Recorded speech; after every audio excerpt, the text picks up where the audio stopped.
The first spiritual law of success is the law of pure potentiality. This law is based on the fact that we are in our essential state pure consciousness. Pure consciousness is pure potentiality. It is the field of all possibilities and infinite creativity.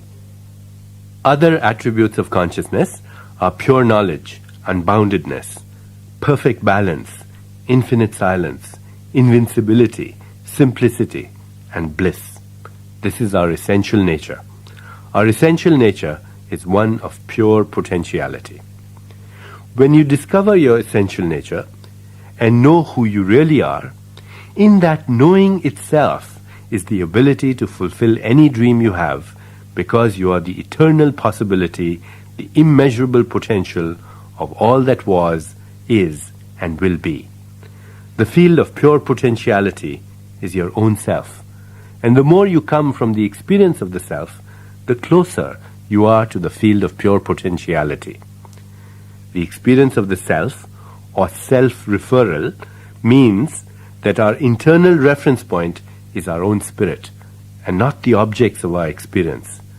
The opposite of self-referral is object referral. In object referral, we are always influenced by objects outside the self, which include situations, circumstances, people, and things. In object referral, we constantly seek the approval of others. Our thinking and our behavior is always in anticipation of a response. It is therefore fear-based. In object referral, we also feel an intense need to control things.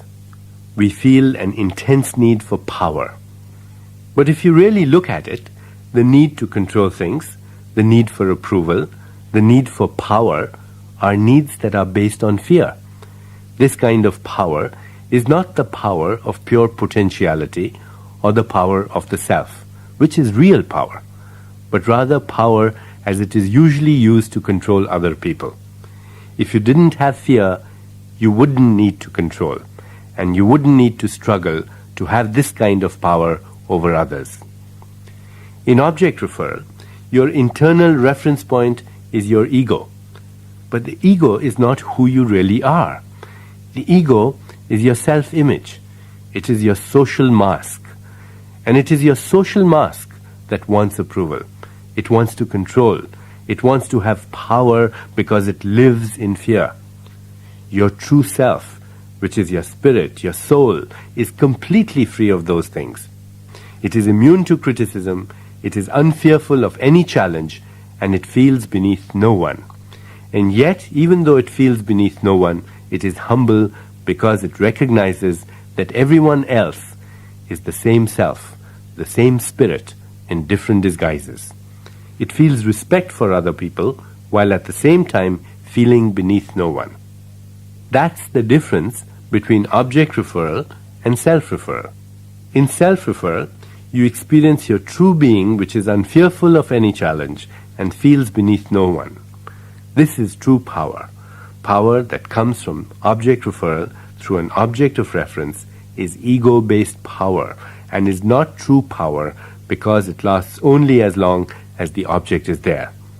If you have a certain title, if you're the president of the country or the chairman of a corporation, if you have a lot of money, that kind of power goes with the job, it goes with the money, it goes with the title. And as long as you have all that, you have ego-based power. But as soon as the title, the job, the money goes away, so does the power. Self-power, on the other hand, is permanent. And there are certain characteristics of that self-power. It draws people to you, and it also draws things that you want to you. It develops in such a way that people, situations, and circumstances are drawn to you to support what you want. This is also called the support of natural law or support from the laws of nature. It is the support of divinity. It is the support that comes from being in the state of grace. And in this case, your power is such that you enjoy a bond with people, and people enjoy a bond with you. Your power is that of bonding, a bonding that comes from true love. How do we access the law of pure potentiality, the field of all possibilities? if you want to enjoy the benefits of the field of pure potentiality, if you want to make full use of the creativity which is inherent in pure consciousness, then you have to have access to it. And one way to access the field is through meditation and the practice of silence. Practicing silence means making a commitment to take a certain amount of time, and you can do it periodically, to simply be. Experiencing silence means not only not speaking and not engaging in conversation, it also means not looking at television, not listening to the radio, not reading a book. Because when you read a book, you're engaged in a conversation with the author. And in this case, when you're listening to this audio right now, you're engaged in a conversation with me. I'm speaking, you're listening and evaluating, you're defining, you're judging. This is all very well at times, of course, because this is part of life, part of activity. But if activity is never given an opportunity for silence, then this creates an inner turbulence. Set aside a little time every once in a while to experience silence. Not speaking is one component of experiencing silence for a certain period of the day. You could do it for 2 hours, or if that seems a lot, do it for a 1 hour period, and every once in a while experience silence for an extended period of time, like a day or 2 days or even a whole week. What happens when you go into this experience of silence? Initially, your internal dialogue becomes even more turbulent. You have all this need, you've got to say these things. I've known people who go absolutely crazy the first day or two when they do it for an extended period of time. A sense of urgency and anxiety suddenly comes over them. But as they stay with it, the internal dialogue begins to quiet down. And as they stay with it for some time, that silence really becomes profound. Because after a while, the mind gives up. It says there's no point in going around and around if you're not going to speak, period.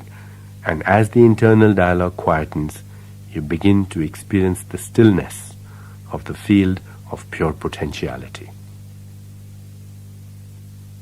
Practicing silence periodically, as it is convenient to you, is one way to experience the law of pure potentiality. Practicing non-judgment is another, because to judge is to constantly evaluate and classify things as right and wrong, good and bad. When you're constantly evaluating, classifying, labeling, analyzing, this creates a lot of turbulence in your internal dialogue. And when you create turbulence in your internal dialogue, you restrict the flow of energy between you and the field of pure potentiality. You literally squeeze the gap between thoughts. The gap is your connection to the field of pure potentiality. It is that silent space between thoughts. It is that inner stillness that connects you to true power. And when you squeeze the gap, you squeeze your connection to the field of pure potentiality and infinite creativity. There's a prayer in the Course of Miracles that says, "Today I shall judge nothing that occurs." Non-judgment creates silence in your mind. So it is a good idea to begin your day with that prayer, with that statement. And throughout the day, remind yourself of that statement each time you catch yourself judging. And if practicing this procedure for the whole day seems too difficult, then you may simply say to yourself, "For the next 2 hours, I won't judge anything." Or for the next hour, I make this promise to myself to experience non-judgment. And then you can extend that gradually. And don't forget to spend time each day in meditation as well. Ideally speaking, meditate at least 30 minutes in the morning and 30 minutes in the evening.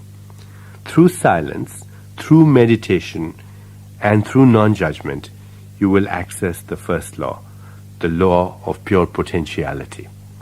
And once you start doing that, you can add a fourth component to this procedure, and that is regularly spending time in communing with nature, direct connection with nature, whether it be a stream or a forest or a mountain or a lake or the seashore.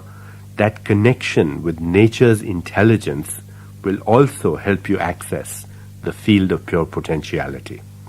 And as you gain more and more access to the field of pure potentiality, You will spontaneously receive creative thoughts, because it is also the field of infinite creativity and pure knowledge.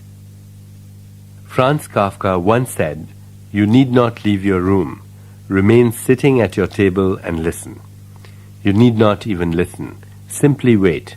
You need not even wait. Just learn to become quiet and still and solitary. The world will freely offer itself to you to be unmasked. It has no choice.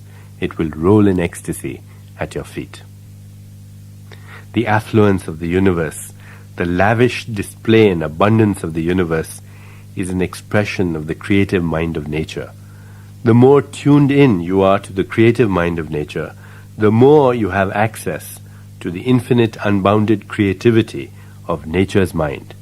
But first you have to go beyond the turbulence of your internal dialogue to connect with that abundant, affluent, infinite creative mind. And then you create the possibility of dynamic activity while at the same time carrying the stillness of the eternal, unbounded, creative mind.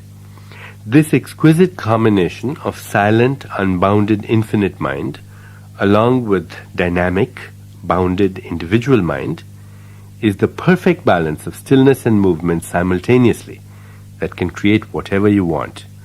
The coexistence of opposites, the stillness and dynamism at the same time, makes you independent of situations, circumstances, people and things. Stillness alone is the potentiality for creativity. Movement alone is creativity restricted to a certain aspect of its expression. But the combination of movement and stillness is creativity unleashed in all directions, wherever the power of intention takes you. Wherever you go in the midst of movement and activity, carry your stillness within you, and the chaotic movement around you will never overshadow your access to the reservoir of creativity, the field of pure potentiality. Access to the field of pure potentiality will also give you insight into the mirror of relationship. All relationship is a mirror of your relationship with yourself. If you have guilt, fear, and insecurity over money or anything else, then these are a reflection of guilt, fear, and insecurity as basic aspects of your personality. Money will not solve these basic problems of existence. Only intimacy with the self will bring about true healing.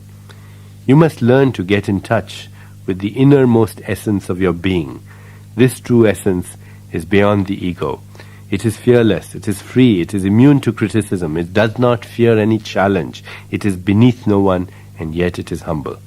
And when you are grounded in the knowledge of your true self, when you really understand your true nature, you will never feel guilty, fearful, or insecure about money or affluence or fulfilling your desires, because you will realize that the essence of wealth is life energy.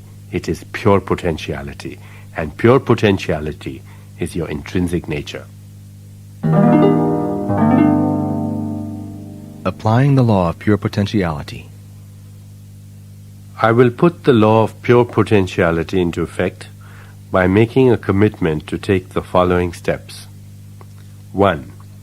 I will get in touch with the field of pure potentiality by taking the time each day to be silent, to just be. I will sit alone in silent meditation at least twice a day for approximately 30 minutes in the morning and 30 minutes in the evening. 2. In the ecstasy of my own silence, and also by communing with nature, I will enjoy the life throb of ages, the field of pure potentiality and unbounded creativity.